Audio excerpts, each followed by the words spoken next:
Esses dias eu estava na comunidade em que nós frequentamos. E aí eu percebi algo que tem se repetido muito desde que nós nos mudamos para essa nova cidade, onde nós estamos agora. E eu percebi que as pessoas têm um interesse muito grande em saber o que você é, o que você faz. Você trabalha com o quê? Você mora onde? Qual a sua profissão? Você se formou em quê? E no começo eu achei muito estranho, depois eu fui entendendo que para muita gente isso é normal. No início eu tava tão focada com a mudança, né, a maternidade. Só que depois, no decorrer do tempo, eu tive que conviver mais socialmente. Isso começou a me trazer alguns incômodos. Eu comecei a me perguntar desde quando o que eu faço, onde eu moro, o carro que eu ando, define quem eu sou. Teve um dia, inclusive, que eu tava numa conversa muito importante e daí me perguntaram, mas o que você faz além de ser mãe? E aquilo ficou na minha cabeça porque naquele momento a minha resposta foi simples, né? E eu lembro que eu falei, eu estou mãe. A pessoa na hora até tentou consertar a fala, né? Começou a enaltecer, falando da importância da maternidade, que nós temos a profissão mais importante do mundo, criar seres humanos para viver, né, em sociedade, enfim. Mas depois, como tudo que o Espírito Santo coloca no meu coração, fui refletir com Deus. Claro. Lembrei que eu nunca fui nada do que eu fiz. Nós não somos o que nós fazemos, mas eu sempre estive no que eu fiz. Mas eu nunca fui o que eu fiz. Não sou o que eu faço. E eu não entendi, às vezes, o incômodo, né, de quererem me rotular a algo. Ah, é porque ela é isso, ela é aquilo. E eu fico assim, eu não gosto, sabe? Eu sempre tive esse incômodo e eu entendi o incômodo. Eu não sou, eu estou, eu não sou.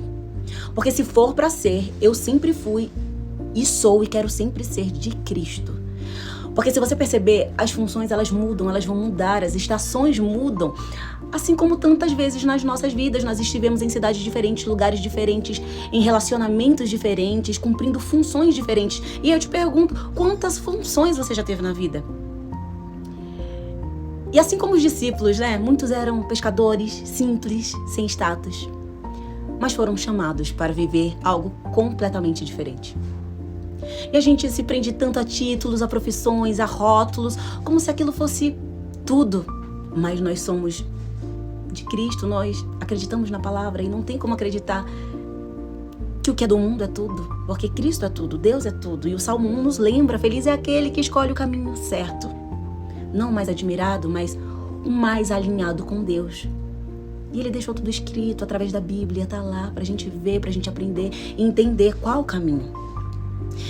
Mas o mundo continua perguntando, o que é que você tem? Mas Deus continua te perguntando, quem você tem sido em mim? E Tiago nos ensina, a nossa fé se revela na forma como nós vivemos. Não da forma que nós falamos, não no que os outros estão vendo, mas sim no nosso agir. Mas principalmente no nosso coração, porque Deus conhece e sonda os corações. E Paulo também nos mostra que não adianta ter tudo e não ter amor. Vai lá em Coríntios 13. E depois da maternidade, com certeza, depois de mergulhar mais e conhecer mais a palavra, eu comecei a entender e ter mais certeza do que eu realmente quero para minha vida. Eu sempre peço para que o que o Espírito Santo quer de mim seja maior. E o que é maior é estar onde Deus quer que nós estejamos. E isso traz uma paz. Isso é a paz que excede todo o entendimento e que o mundo não entende. Porque eu já estive em lugares diferentes, você com certeza já esteve em fases, em momentos diferentes, lugares sofisticados, lugares simples, lugares que muitos julgaram como é muito pra ela, ou então, nossa, tadinha, que lugar pouco. Mas eu tenho a certeza que em todos eles havia algo que nunca faltou. A presença de Deus. E por isso sempre houve gratidão e a certeza de que nunca iria faltar. Provisão, amor, afeto, paz de espírito. Sempre houve a certeza de estar onde Deus deseja que nós estejamos. E quando Deus está, nunca falta provisão, nunca falta cuidado, nunca falta amor. E se Ele cuida das aves do céu e veste os lírios do campo, por que faltaria para nós? Eu não posso crer no contrário, está na Bíblia, eu creio na palavra. Como eu vou crer que vai faltar para mim? A provisão sempre vem, nunca falta, não importa de onde seja, não importa qual instrumento de Deus Ele vai usar, ou que eu seja, ou que sejam para nós. Nunca faltará, porque está escrito, e a palavra sempre vai estar de pé. E mesmo a palavra estando escrita e mesmo estando de pé, as pessoas insistem em olhar para o que não tem, em reclamar, em viver esperando o próximo carro, a próxima casa, o próximo nível. E assim nunca se satisfazem. E sabe por quê? Porque a verdadeira satisfação não está no que vem de fora, está em Cristo, nas coisas do alto. Você pode ter tudo, mas viver vazio, ou pode ter pouco e viver transbordando. E muita gente não entende, não vai entender isso. Olha pra você às vezes e pensa, se acha, ou então olha, poxa, que coitado. Mas quer negar a paz que está em você, quer negar a alegria que está em você, quer negar o Espírito Santo que sustenta cada detalhe. Os discípulos foram perseguidos, humilhados e ainda assim eles se alegravam. Quem vai entender? Nós entendemos, porque eles sabiam por quem eles estavam vivendo. E talvez hoje o que você chame de falta é na verdade um convite de Deus para te ensinar a depender dele, para te mostrar que o essencial você já tem. O que está faltando para você de verdade? Olha bem para sua vida, olha a sua saúde. Mas não tem saúde, mas tem remédio. Tem pessoas que cuidem de você. Sempre tem motivo para gratidão.